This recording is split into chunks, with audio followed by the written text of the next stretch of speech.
people out there in Power Talk land. I have missed y'all this summer, and I'm so glad to be back. This is my first live show for the Fall 2019 series, and I'm thrilled to have an amazing guest for you tonight, and her name is Bryn Blankinship. She just released a brand new book this summer. It's called Limitless Soul, and her book is about hypno-regression and past life and future lives. And what we want to talk about tonight is sort of how the past can influence our present, so that when we clean up the mess in the back, then we can create a more positive reality going forward in our day. So welcome, Bryn. Oh, thank you so much for having me on. I'm very excited to be here. Well, I'm really excited for you to be here because, past life stuff it's my bag as well. I do it differently than you, but it's my passion is cleaning up the errors that we made in the past so we don't have to do them again. Exactly. And when you have more understanding of your past, it helps you to move forward now. Exactly. It's not about being stuck in the past. It's about being in the now with more tools and more information. So tell us about your tool, which is called Soul Expression Spiritual Regression. What's that all about, and how do you do it? Well, with Soul Expression Spiritual Regression, the acronym for that is SESSOR. So it is an assessment session. All right? So it is spiritual regression, and you go into the between. You go into a deeper hypnotic state that takes you into the between of all of your lifetimes, into the spirit world, and it's a way to connect with soul. It's a way to connect with soul and bring that energy in for clarity, for communication with your soul, and moving forward, direction, all of those things, opening up that piece of soul in your physical. Okay, so you're like playing in the gap. Yes. Okay, that's cool. In the between. Yes. Yeah, that's cool because so much work in the kind of area of the genre that we work in is going back to other lifetimes and looking and seeing what happens there. Yes. And, and I played in that a little bit early on, and I really didn't see the point. It's like, what is the point of going there if you're not going to correct the mistakes you made? So, that to me was kind of like, pardon my French, it was kind of like mental masturbation. So that's when I created InnerSpeak, I realized that we could go back there and we could actually fix some of the stuff we did, which usually involves judgment and resentment and lack of forgiveness and stuff like that, and bring that forward. But what do you bring out of the gap? Well, so what happens is with Soul Expression Spiritual Regression, the prerequisite to that is having a past life session. But in the past life session, it's not just about going into the past life. It's about exploring the past life to find out the parallels to the theme or thing that you're doing again, to show you in a different way so that you can change what you're doing now, to break that pattern, to identify negative beliefs and shift it around, or negative behaviors, or sometimes bring back positive. Sometimes the client is in a negative place and they need to see that they've had positive past lives, or maybe they're in a place where they're wondering why they don't have love, and they're seeing that they have had love in the past and that it is possible, because maybe a series of breakups or something. And the actual soul expression session, that takes you into the between, into the afterlife, the life between lives state, where you're meeting with your guide, with your counsel, soul advisory council, and also your soul comes through and helps you to find out more about your soul attributes, characteristics that you bring with you lifetime to lifetime, find out more about your purpose now. It's about finding and following your soul's guidance in your current incarnation. And when that's happening, it's so amazing. I mean, the whole time I'm on the edge of my seat because my client is in that state and they are bringing through all this information and sharing with me. And then I'm asking questions and helping them, to understand what's happening as they're going through it.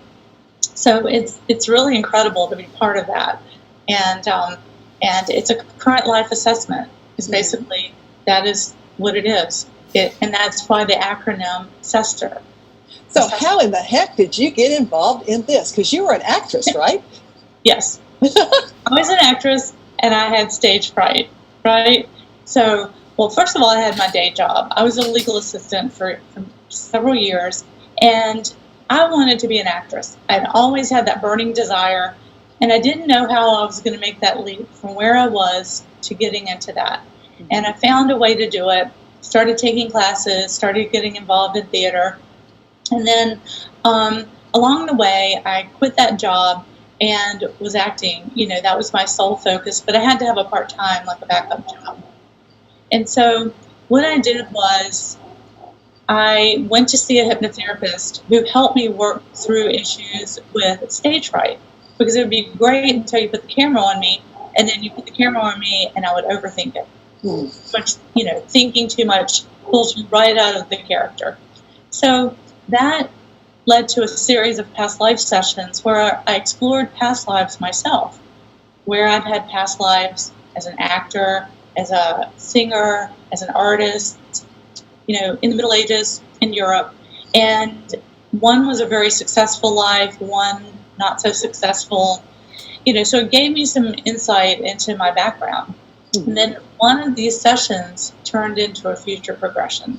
And that was the one that changed everything. I went in thinking I was going to go into a past life, and I went into a future progression. And I saw myself standing in a field of prairie grass. And in that field, there was a tree. There were a couple of trees, actually, like an orchard. And I was walking through the field having my pick. And I knew that metaphorically this meant that I had my pick of acting jobs. So I was told that I would go out for one thing, but I would come back with something else. So I came home, and then out of the blue, I was still trying to process what had just happened to me. And out of the blue, one of my friends from LA called, and she said, "Bryn, you need to come out here. You'll do really well here." So I worked things out to go, and fear set in, like almost the day before I was going to go, and I said, "I'm not doing it. I'm just not going to go out there." And someone very close to me sat me down and said, "Look, if you don't go, you're going to regret this the rest of your life. And I can't be around you if you're going to do this, because you're going to resent me too." So I sat and had a long talk with myself and picked myself up, went out to LA, and then joined an acting class and was doing my thing. And someone saw me in class. And so they told their agent. She called me in, auditioned me, signed me on the spot, because, see, I'd gotten past a lot of those things that had been holding me back. And my job was to audition. So I'd go on 4 auditions a day, every day. It was amazing, instead of a couple of times a month, every day. And before you know it, I was booking work. And then about a year after that session, I'm standing in the Grapevine. This is north of LA, standing in that prairie grass in my Birkenstock sandals behind me was my trailer with my star on the door and my name. I'm feeling pretty good here. This is a pretty good commercial I was doing too. And looking down the hill, there's a tree, just one tree, and the prairie grass. And we were actually filming under that tree. And someone said to me, "Hey, Bryn, you need to watch out, because there could be snakes in that grass." And so I looked down, I looked up, and all of a sudden I had gone 360 back to that session. I'm standing in the scene that I'd seen in the session. It was incredible. And so that was pretty cool. And just a lot of things happened. And I was out there for a couple of years, but I never forgot that moment. And that's when I decided I'm going to become a regressionist, and I'm going to bring this back with me. This is something I can do and bring with me. And then if I can do this for myself, what can I do for my clients to help them get past whatever they're trying to get over or through or deal with? Yeah. So that's so cool, because, we get these messages from Spirit, and we think that they mean one thing, and they actually mean something completely different. So you thought you were going to go out there and bring in some great acting stuff. What you ended up doing was bringing in Cesar. Exactly. And I love doing that work. And I love the character development. But my plan was I was going to make some money doing that and come back home and open up a wellness center. Mm-hmm. And then one day it hit me, why don't you just go do the wellness center? So, I mean, I was having fun, but I was having more fun behind the scenes. So it was like, why don't you just go do that? So I love it. I think, and it's so, to me, it's so fulfilling when we listen and we pay attention and then we do it and then our heart sings. Yes. And the big thing too was trusting the guidance that I was being given, stepping out there, putting myself on the line, because I'd done a lot of training. I'd done a lot of work, but I was in the wrong place to be doing, what I was good at. And I like to play the quirky characters. So I did a couple of commercials and, with waffles on my ears and winning the lottery and, playing the quirky one. But, I just could do more when I was out there because there's more opportunities for that kind of character. Exactly. So in all the work that you've done with all the clients that you've worked with since you transitioned into this new career, have you found a common thread with the people that you work with? I would say that there's a desire to understand more about their purpose and why they're here. Mm-hmm. That's the most common thing that I hear. They are at a place, they're at a crossroads, or they are, many of them have the material stuff and they're not happy. Mm-hmm. Many others are seeking the material stuff and realizing that that's really not what they want, even if they were to attain it.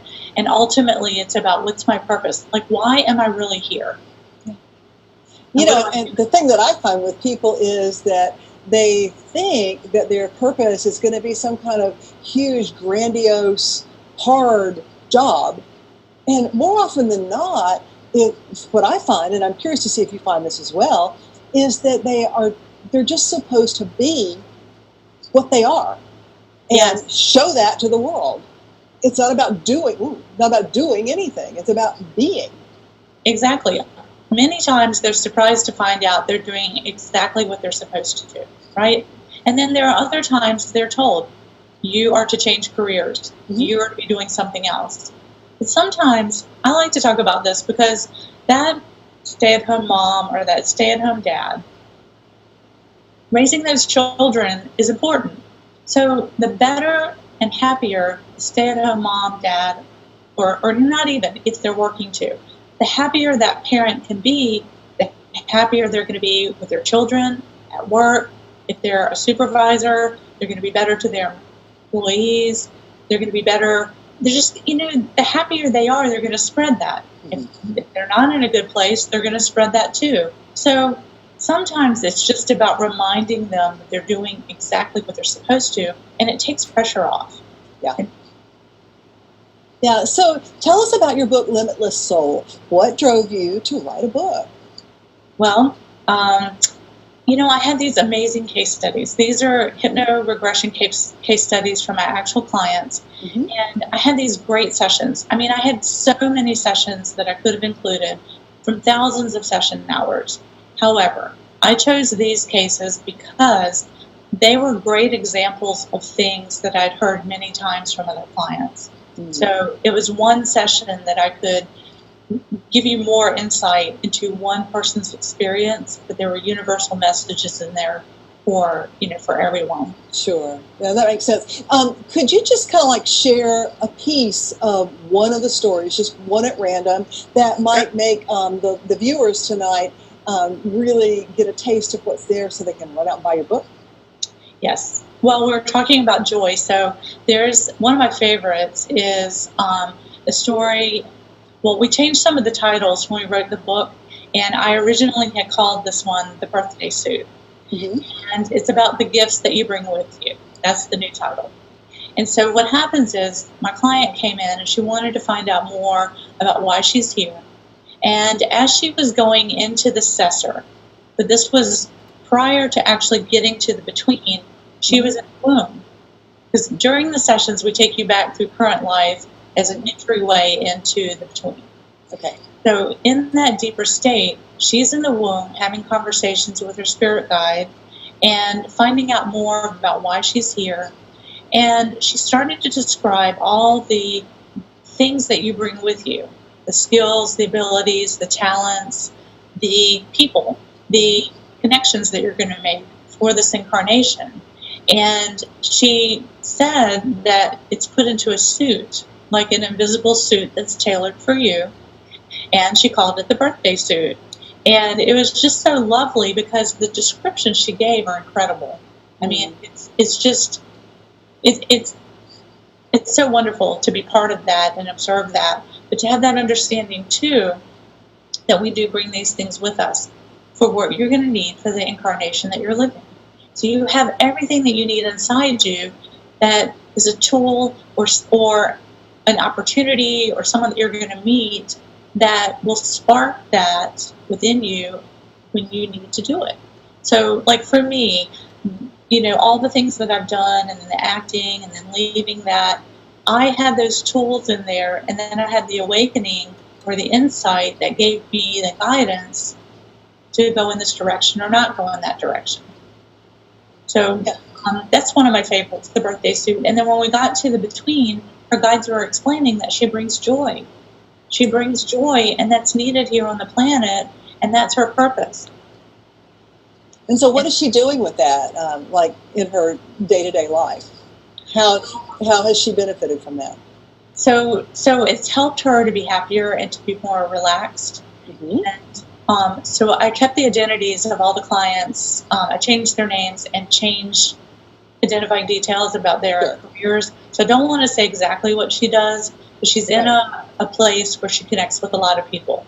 Okay. So doing that, it just gives her an understanding, because just being around her lifts you up. You feel lightened by her. And, you know, it's no surprise that that's her purpose and that's what she does. And then there was another story in the book, and he talked about sending these energy balls. And he would send energy balls out to people. Now, that's the story about the monk. And that's kind of a long one, so I won't go through that whole thing. Mm-hmm. But he led a life of contemplation and learned more in his past life about himself as to why he likes the things that he likes now. And then he had really wonderful conversations with his spirit guide, who was explaining that he sends energy balls out to people to lift them up, or if they're having a bad day, just by his presence. Mm-hmm. But he also owns a chain of pubs, and he's always had an interest in smells and tastes and things that take you back. And we find out more about where that came from, because it came from that lifetime as a monk, where he was in charge of bread, making bread.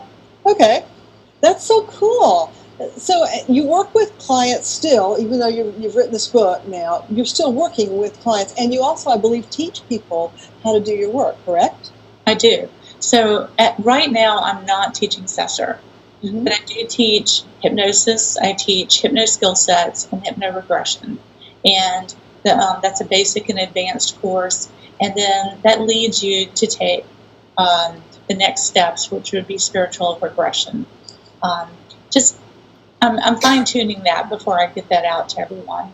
Sure, no, I get that. That's cool. So how can people find out more about your work if they would like to have a session with you, or actually, sign up to be trained at some point? Oh, sure. They can contact me through my website, brynblankinship.com, and it's BrynBlankinship.com. I spelled your name wrong on Facebook. I just realized that. I knew better. Sorry.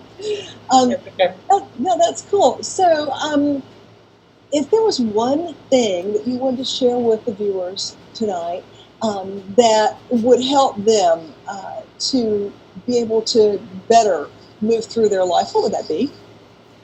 That you are not alone, and that you are loved, and you are here on purpose for a purpose. Mm.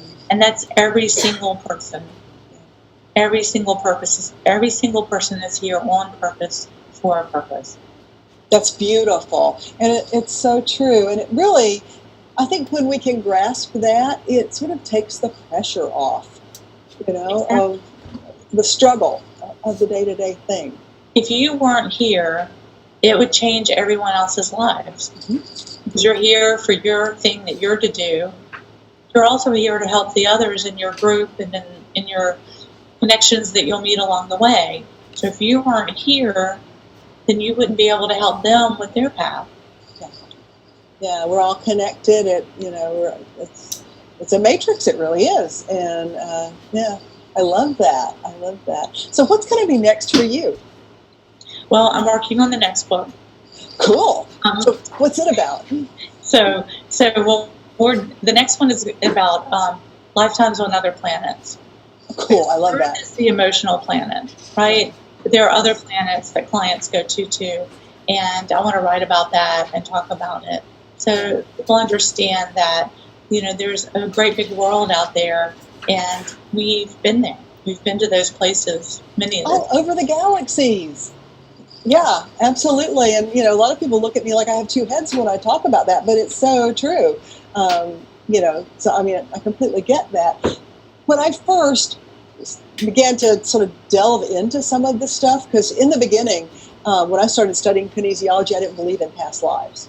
Mm-hmm. And so it was interesting how the spirit would bring stuff to me, but it always came up with ancestral stuff, because I believed in that, but I didn't want to, because my fundamentalist Christian background said, there's no such thing as past lives, you get one shot, until I finally started working with enough clients and it would come up for them. I'm like, oh God, if it's happening for all these people, it must be true.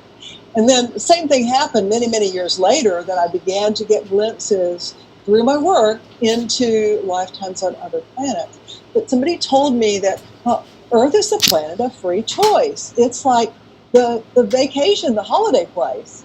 And the more I've dived into that, I realized, it's a prison planet, because free will can let you walk down paths you would never want to, in your right mind, do, but you have that opportunity to do it. And I believe our souls are little data gathering machines trying to feed information back into the divine mind so that we all have access to it, because we are all connected. And that, we will experience it. You put it out there in front of my soul's going to, trip and fall and impale her face on a stump and take her eye out, which is what I did. I'm like, okay, why did I just do that?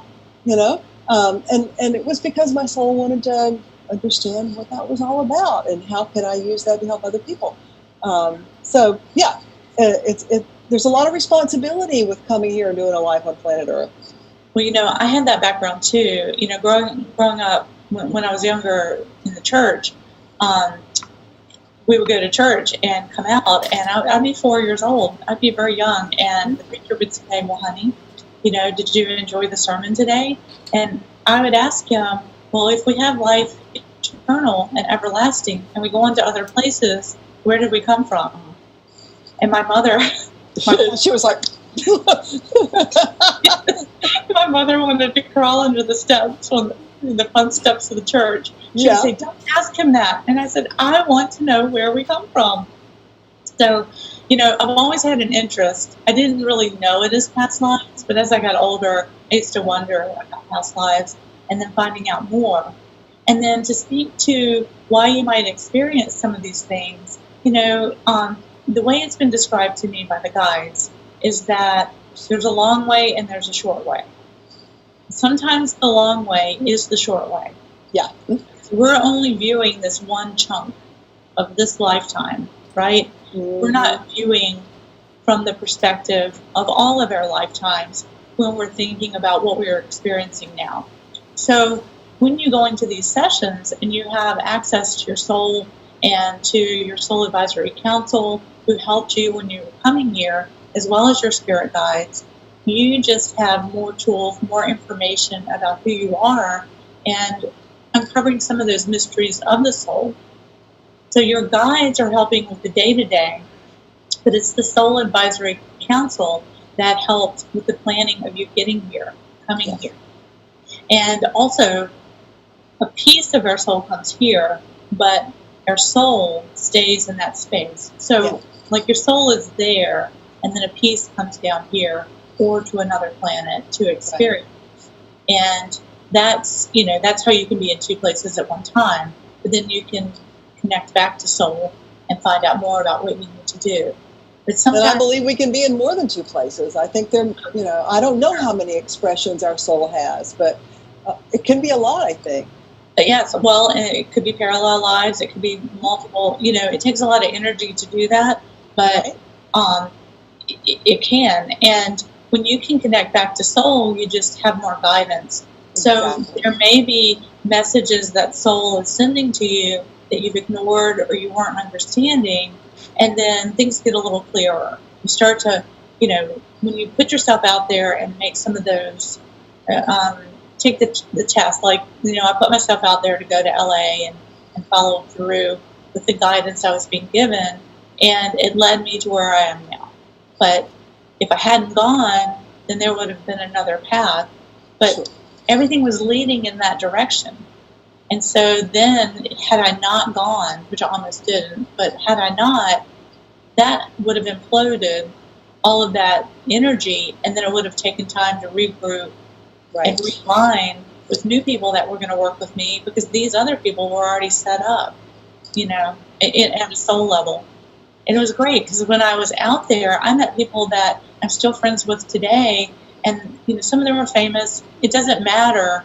But, they went on and followed that path, and they've done really well with it. And I've taken this path. But I'm happy. And it doesn't matter, because I'm happy.